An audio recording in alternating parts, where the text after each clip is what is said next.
irei apresentar o trabalho que tem como título Boolean Defuse, avaliação de usabilidade de jogo desktop para apoio na aprendizagem de expressões lógicas. Esse trabalho foi escrito por mim, José da Silva Souza Nogueira, Uliane Thalita Almeida Veras, João Emerson Nicolau da Silva e Richardson Alves Demery, todos da UFRPE, Unidade Acadêmica Serra Talhada. Com o avanço tecnológico, o que muito ocorre é a melhoria na prestação de serviços nas mais diferentes áreas, como por exemplo agricultura, saúde e produção de bens. Na educação não é diferente. Com a introdução da tecnologia, é possível fazer a reinvenção do ambiente acadêmico, fazendo com que a aprendizagem aconteça de uma forma mais dinâmica. De acordo com o Prensky, em artigo publicado em 2001, os alunos mudaram. Dessa forma, é necessário se repensar as práticas de ensino e fazer com que elas se adaptem aos alunos da nova geração. Nesse contexto, os jogos digitais eles surgem como uma ferramenta importante para o educador, pois eles são capazes de fazer com que o processo de aprendizagem seja mais dinâmico e divertido, fazendo com que os alunos ocupem o papel de um personagem mais atuante no processo de ensino-aprendizagem. No entanto, não basta apenas que façam a inserção desses jogos digitais ou outras ferramentas, é necessário também que se atente para a usabilidade, pois um sistema que possui uma usabilidade ruim, ele deixará de ser utilizado e será substituído por outro sistema que tem uma usabilidade melhor. O objetivo desse trabalho é fazer a avaliação de usabilidade tanto do ponto de vista de design quanto pedagógico do jogo educacional Boolean Defuse. Para dar prosseguimento, teremos que ver alguns conceitos primeiro, como por exemplo usabilidade de software. Usabilidade de software diz o quão fácil é de usuário completar um objetivo específico numa aplicação, em um sistema, de forma que ele consiga ter eficiência e satisfação ao fim desse processo. De acordo com o CIBS, em artigo publicado em 2010, a construção de uma interface boa ela passa pela análise de diversos componentes, como por exemplo o ambiente e o usuário. Dessa forma, é necessário que se tenha a presença do usuário durante todo o processo de desenvolvimento de um sistema. As heurísticas de Nielsen, elas estabelecem um grupo de princípios de usabilidade que buscam facilitar a avaliação de interfaces, de forma que fique mais fácil que se encontrem falhas que possam comprometer a experiência do usuário e também fazer a avaliação durante todo o processo de desenvolvimento. As heurísticas de Nielsen, ao todo, elas são 10, no entanto, não é necessário que se faça a utilização de todas elas em um sistema. As expressões lógicas, de acordo com Berg, em livro publicado no ano de 2005, se formos olhar do ponto de vista de termos computacionais, ela há muito se assemelha às fórmulas matemáticas, uma vez que consiste de um conjunto de variáveis e constantes que estão relacionados por operadores. Dessa forma, criando fórmulas que, ao serem avaliadas, elas nos retornam um valor. Os operadores eles podem ser utilizados tanto para criar expressões de armazenamento, como expressões lógicas, que são capazes de guiar o fluxo de execução de um programa. As expressões lógicas são, assim, algo essencial para os alunos, tanto da disciplina de programação quanto de engenharia de hardware. Quanto ao Boolean Defuse, o seu objetivo é auxiliar os alunos a praticar expressões booleanas. O seu desenvolvimento foi feito utilizando a linguagem de programação Java de uma forma pura, ou seja, sem a utilização de engines ou frameworks. O padrão arquitetural utilizado foi o MVC e o padrão DAO foi utilizado para acessar a base de dados. O XML ele possui dados que serão utilizados na construção de elementos do cenário. Quanto às regras do Boolean Defuse, ele é um jogo colaborativo, então deve ser jogado por duas pessoas. Um que vai ocupar o papel de operador, que será responsável por desarmar a bomba, e o especialista, que será responsável por passar as instruções para o operador. Nenhum operador tem acesso a um manual e nem sabe o procedimento para o desarmamento, e nem o especialista tem acesso à bomba. Então, dessa forma, eles devem conversar entre si e trocar informações para descobrir qual procedimento deve ser realizado. A bomba ela é formada por 4 módulos, que estão sendo marcados pelas letras de A até D. Cada um dos módulos ele contém um puzzle específico que possui um desafio relacionado às expressões booleanas. Também existe um cronômetro que delimita o tempo limite para a resolução de todos os desafios, que é um tempo de 5 minutos. Caso esse tempo seja zerado, a bomba explode. Quanto à metodologia utilizada, inicialmente foi realizado um questionário, que era composto por um grupo de 25 questões, sendo 5 delas para definir o perfil do usuário. Essas questões elas foram estabelecidas para garantir que os alunos que realizaram o experimento conhecessem o assunto, as expressões booleanas.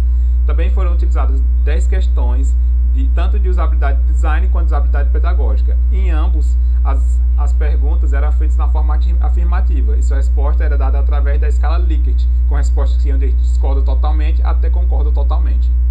Também foi realizada uma análise estatística, através do teste de Q-quadrado, que serve para fazer a testagem de uma hipótese.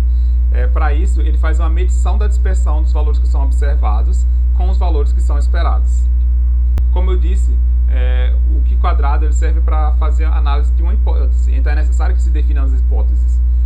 Foram definidas duas hipóteses, uma hipótese nula, que diz que o grau de usabilidade de Boolean-Diffuse não fornece contribuições significantes para o processo de aprendizagem de expressões lógicas, ao contrário do que dizia a hipótese alternativa, que dizia que o grau de usabilidade de Boolean-Diffuse fornece contribuições significantes para o processo de aprendizagem de expressões lógicas. Também outro método utilizado foi o System Usability Scale, ou SUS, que serve para avaliar aplicações e interfaces através de 10 perguntas que tem como objetivo quantificar a satisfação, efetividade e eficácia da utilização de uma interface.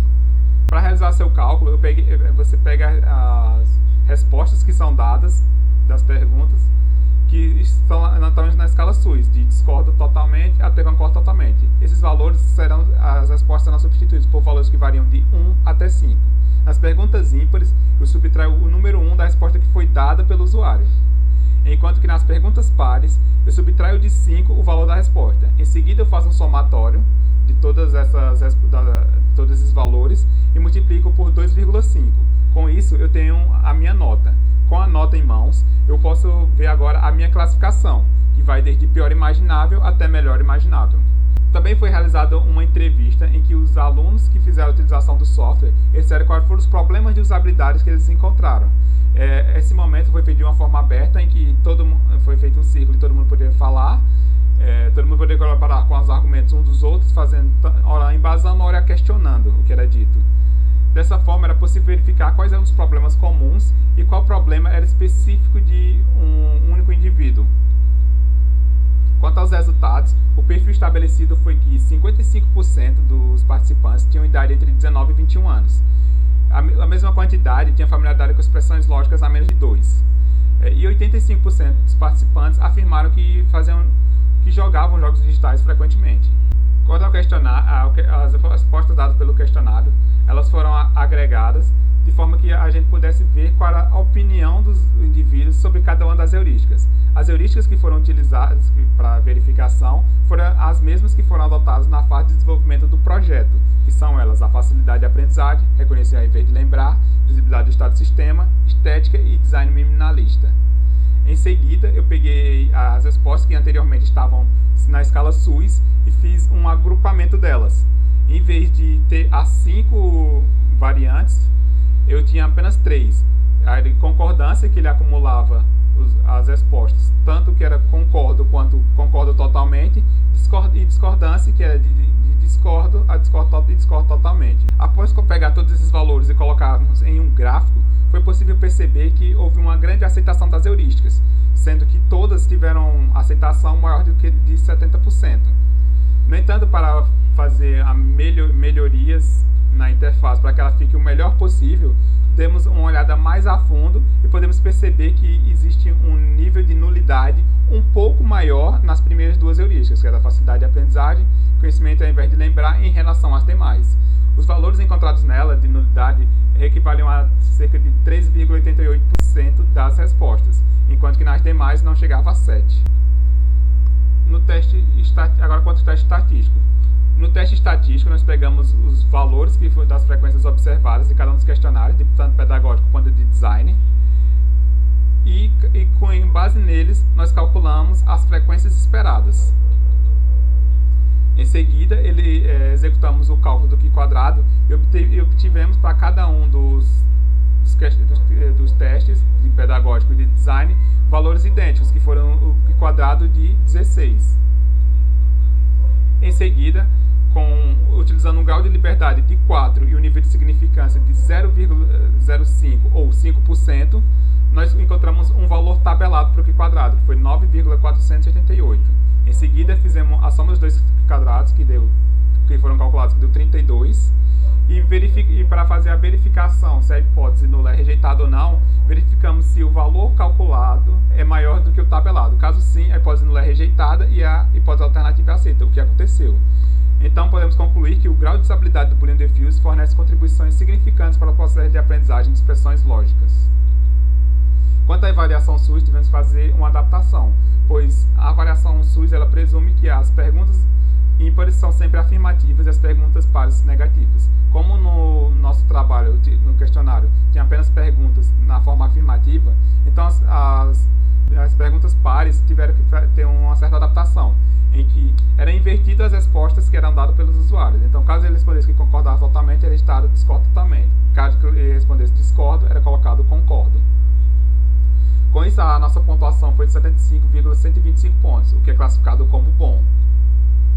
Quanto às entrevistas, os alunos ressaltaram que os pontos negativos foi a boa experiência que eles tiveram na interação com o software, com o jogo, e a dinâmica agradável de ter duas pessoas fazendo trabalhos diferentes que devem colaborar juntos para chegar ao objetivo final. E um ponto negativo que eles falaram foi que, inicialmente, eles tinham uma certa dificuldade em entender quais informações eram importantes na comunicação entre operador e especialista. Como conclusão, podemos ter que a avaliação do que quadrado foi positiva, tanto do ponto de vista de design quanto pedagógico. E também que tivemos um pequeno nível de discordância na heurística de facilidade de aprendizagem, a qual os alunos relatavam o que eu falei anteriormente, que eles não sabiam quais informações eles deveriam repassar, o que pode ser melhorado para ter uma aplicação com interface melhor. Quanto à avaliação SUS, podemos perceber que ela é boa, só que ainda pode ser feitas melhorias para que ela melhore ainda mais sua avaliação, em questões como o manuseio do jogo e o quão fácil é aprender a utilizá-lo. Como trabalhos futuros, nós procuraremos solucionar os problemas conhecidos e fazer um desenvolvimento para a plataforma web. Esse desenvolvimento para a plataforma web será feito para que mais pessoas tenham acesso, mesmo as pessoas que não têm um Java instalado nos seus computadores. E também, por fim, realizaremos uma nova avaliação. Eu quero agradecer a todos. Obrigado pelo Sinteli por ter aceitado meu trabalho.